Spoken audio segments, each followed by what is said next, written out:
What's up, fish fam? What's up, YouTube? Back with another small video. Today I'm talking about the 75 gallon. I did a small change to it. I moved that piece of wood from there, where it was just straight across. Put it more in like an angle right here. One reason for doing that, because now I've noticed I don't get a lot of gunk and waste back there, pretty much. And I move that piece, even though it's a fake plant, from here. I decided to put it there just to put something there. And the ropefish I thought would be, I guess, affected by it in a negative way, but it wasn't, because now it decides to swim all under there, all through there, all through, more slithering around through here, and all that cool stuff. I do have a big algae problem. Had a small bristlenose in here, but it was a while back. It didn't make it. I mean, it was probably not even about an inch, I would say, unless it's in there hiding somewhere out of sight, out of mind, but I highly doubt it. But yeah, I just made that small change, and I made it look it did make it look a little different, which I like it.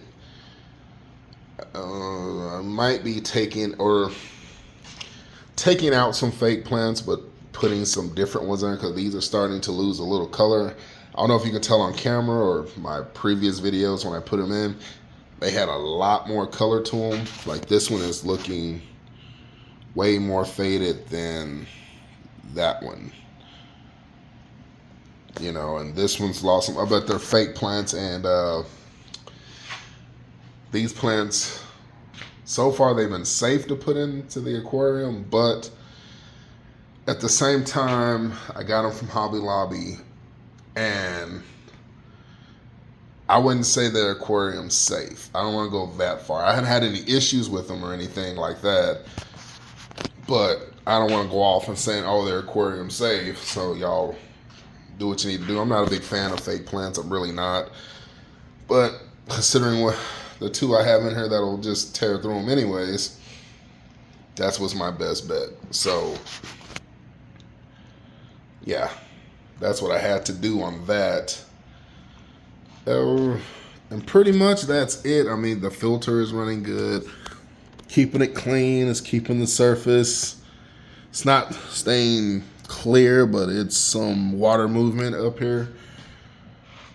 So everything else is still going pretty smoothly in this tank. Oh yeah, I did lose a black skirt tetra. Yeah. I'm guessing, I mean, I've had these guys, believe it or not, for some years now. Well, I ain't gonna say 10 years. No, not that far. I meant like maybe 3 years, I believe. Roughly. Yeah, about 3 years. Yeah.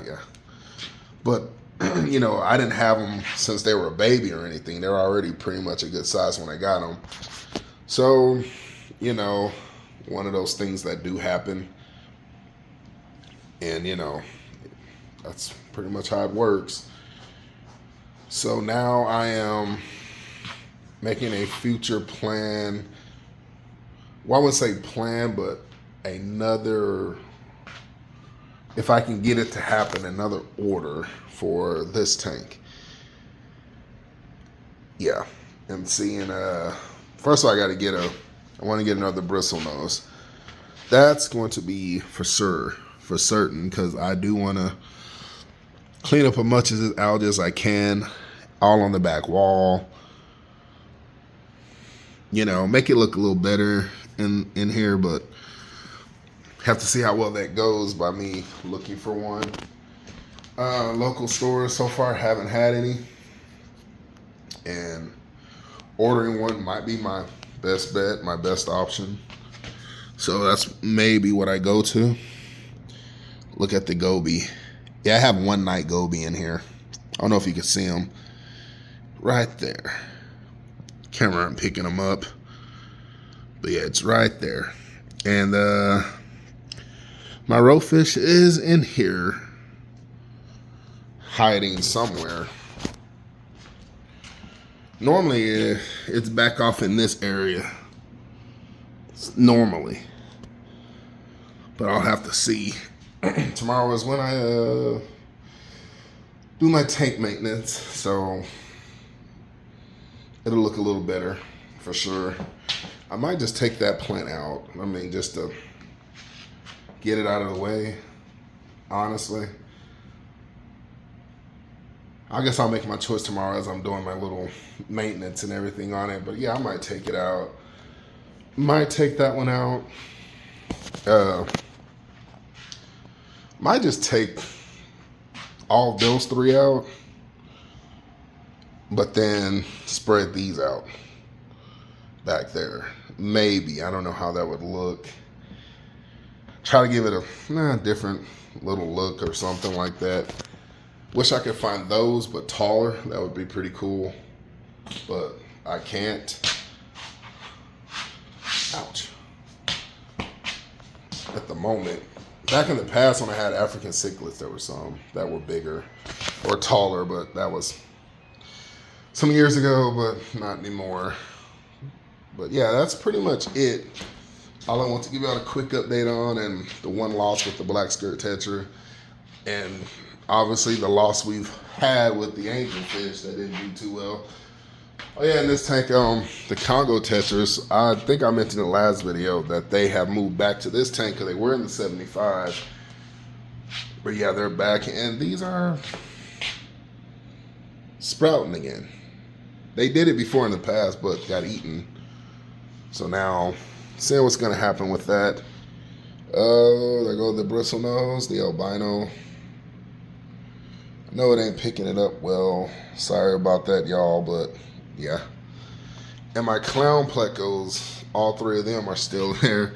Speaking of them, look, you can see 2 right here. I know my camera isn't the best. Trying to pick up stuff, but yeah, there they go. That's 2 of them anyway. The other one is somewhere not far off, I tell you. And have plans to rescape this one as well. Now, I'm still looking for that one piece of driftwood that I'm really liking. That'll be a good, length to stretch across. It's in mind. I know I'm not going to find the exact piece in my mind that I'm looking for, but I want to find something that will, do well with what I'm trying to accomplish, or I might just use what I have and go, come up with another design or scape with it. Just all depends on how things unfold on that. Said and how things work out with this and the order that I'm going to try to pursue and stuff like that. So yeah, but let me know down in the comments in the video if you think I should remove all the fake plants, just leave it a hardscape, or remove these fake plants, get different ones but longer, like more of a grass, like where they're longer, where they kind of maybe droop over. I'm pretty sure I can find some where they'll go and droop over the surface, give it a different look. But remove these, maybe add a few more small rocks. Let me know down in the comment section what you think about that. And maybe redo a little bit of the scape as well with the wood, And with this one, let me know also what you think about my ideas and plans on rescaping this one. Like, should I leave it? Because, looks pretty good. I guess, having it for a while, I'm ready to change up. Either keep it or change the whole scape. Even if I have to reuse what I have, but kind of make things better. Maybe I can start from one corner, work my way until it gets to a middle and have a lot of open area, or switch sides with it, start that way, or from the middle, just build a big, I wouldn't say big, but a decent size scape with the wood I have, or pursue another piece or whatever and go from there and move the plants around, something like that. So that'll be something I'm, thinking about doing, looking into doing, just to give it a new look, fresh look. Kind of getting bored with this scape. And I guess if I do open up a bigger swimming, well, I wouldn't say swimming area, but a bigger area for them to do what they're doing, might be beneficial for them. Might be. Who knows? Or also thought about buying some pothos, sticking them in there, get some plant holders at the top, and putting some here. Oh, there you go. Some here. Maybe one up here. Buy quite a few. First of all, to help with the water quality. That's one. I'm not having issues right now, but I'm just saying, hey, if it can help improve it even more, why not do it? So that's a plan. That's a plan. Now that we're here in Texas, we're in February. Maybe next month, I don't like trying to predict weather and all that stuff, should start warming up, and where things could really start firing off with getting stuff done with these aquariums like I want to, and things of that sort. So now that it's starting to warm up, I also noticed the local pet store, they're starting to get more angelfish, but I'm going to set up a separate angelfish tank because I really like them. My wife likes them as well, loves them. So we may remove this out the way, her tree that she likes, put maybe a 55 gallon right here and build like that, or put it right there and move those plants somewhere or something. But it's all a thought process right now, because I still have that, I know I said a million times, still have that 40 gallon breeder I've yet to do anything with, but I need the height more than length. So a 55 has a lot more height. So aiming to do that also. Plus then I can take a chance more on ordering some as the weather warms up as well. So it won't be too much of it's still a gamble, but I won't have to worry about it being much compared to when it's cold, that kind of thing. But yeah. Oh yeah, and this tank here, I said, excuse the tank for being dirty and messy. Gotta do the maintenance tomorrow, but I'm still debating if I should get some small pea-sized gravel and put a nice little layer at the bottom. Because the bare bottom look, it does make this tank easier to deal with. It does. But at the same time, it kind of becomes that tank where it looks more like we are picking fish out to fillet them, because it's like like in those places you go where they're, you get a fish out because they're gonna pretty much, you get to cook it, take it home and cook it. That's what it's starting to look like to me. It's like, now I want it to be a little bit more aesthetically pleasing. So I am still debating if I should do that, because the other river rocks I had, they were too big, and at first they looked cool in the bag, but then when you get them out the bag and rinse them off, it looked like rocks that you can just go really pull out of the alley, and I didn't like that. But those pea gravels, I had those before, and they are smaller. I would have to get quite a few more bags to fill it in, but I still think it's a better outcome than those other rocks that I ain't gonna lie, I was being a little lazy. Bigger rocks, don't have to get so many, not to do so much rinsing, just kind of sprinkle them down at the bottom.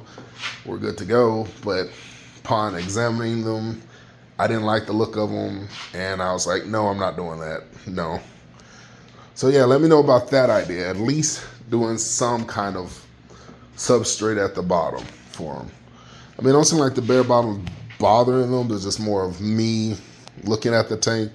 Oh yeah, and then I want to get a longer light too, because this is a 4-foot light that'll fit well over like a 75 gallon or a 55 gallon or something like that. But I want to get at least, because that's a 7-foot tank and this is only a 6, right? But at least get a light this long to cover more top of it, so it's not so dark on the edges. But because you also can dim them, so even if it's too bright, you can still dim them where they're not so bad, you know, not so bright, even if. So that's also something I'm thinking about doing with this tank. Also, once again, let me know in the comment section what you think about the ideas. I mean, your inputs would really, really be appreciated. I do read the comments. I do try to respond to them. I do thank y'all for the advice that was given to me on the last couple of videos with the angelfish and everything else that I'm struggling to keep at the moment. So yeah, I mean, I do read them. I do take in the advice and everything like that. But that's all I have right now for this video. I think I did about 15 minutes of rambling. I think that's enough. But yeah, don't forget to like, comment, share, subscribe, hit the notification bell, and I'll catch you at the next one. Peace.